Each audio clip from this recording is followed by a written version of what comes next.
stocks surged higher on Friday after a surprisingly strong jobs report. The news that the debt ceiling bill will likely pass eased fears that the U.S. will default on its debt. As a result, the S&P 500 closed the week at its highest level since August 2022.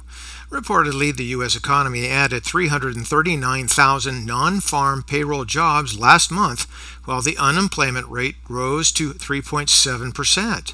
And this marks the 14th straight month that job creation came in above what Wall Street economists had expected. So, number one, this proves beyond a doubt that economists generally lack brain cells. Number two, there should be some job openings for economists coming soon to a large bank near you.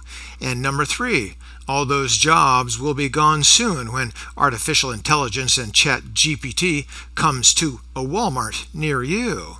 That's what non-farm payroll means. On the earnings front, athletic apparel brand Lululemon posted better than expected results and boosted its full-year revenue guidance. Shares of Lululemon rose 11.25% on the news. Apparently, Lulu continues to exhibit strong momentum driven by product innovation. Now, I hope that means something to some of you because it means nothing to me. Frankly, I've never been to a Lulu store and I've never even seen one. To me, it seems like just another non-farm payroll ready to be replaced by AI.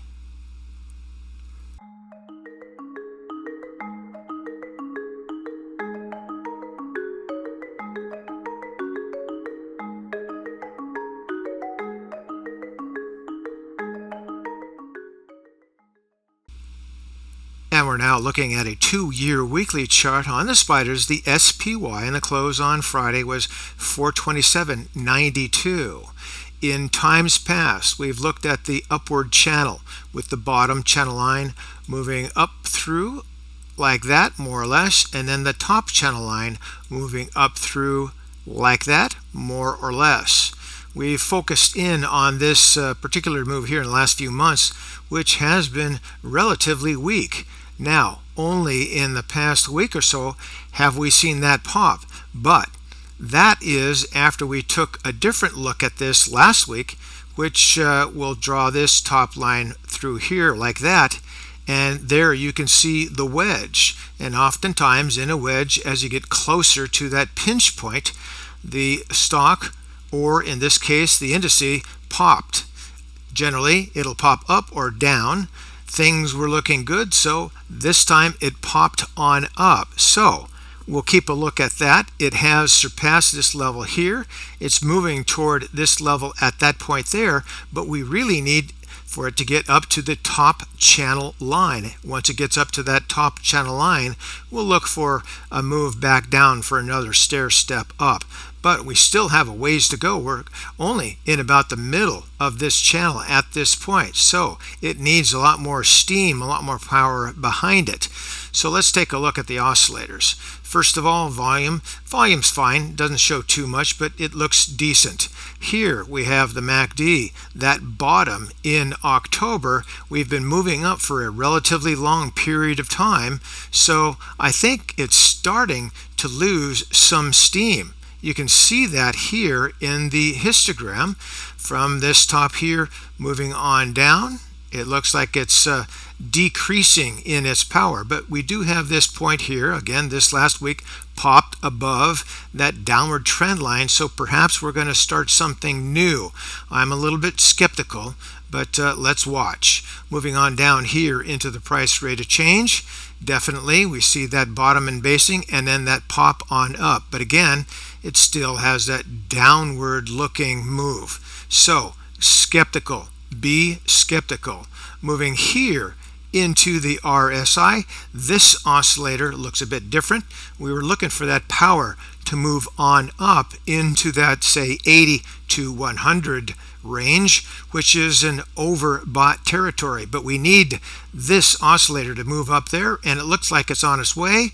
We did have a channel. Let's draw it. Top line through there and bottom line through here. We did move up and through that channel line. So perhaps we are starting a new trend. Let's move on down here into the stochastics. You can see that the stochastics have been in the overbought territory for about a month now. So at this point here, there's not much further you can go up. You can, like here, last a couple of months in that overbought territory. So we'll be looking for that. But at least the move on up here has had the strength to get up here.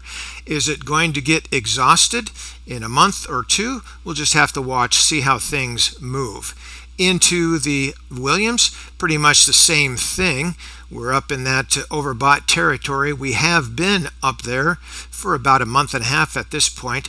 We can continue up here for a while, as we did, say, back here through that time frame. Those lines are really straight. Okay, moving on up back to the price chart. Keep your eyes on that channel because that channel still is intact.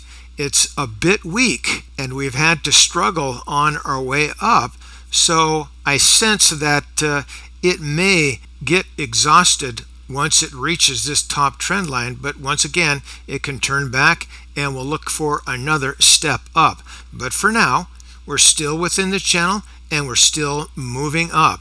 So your best advice, or my best advice for you, is if you're buying, continue to average in. That seems to be the smartest strategy so far, simply because this bottom and basing has taken so long.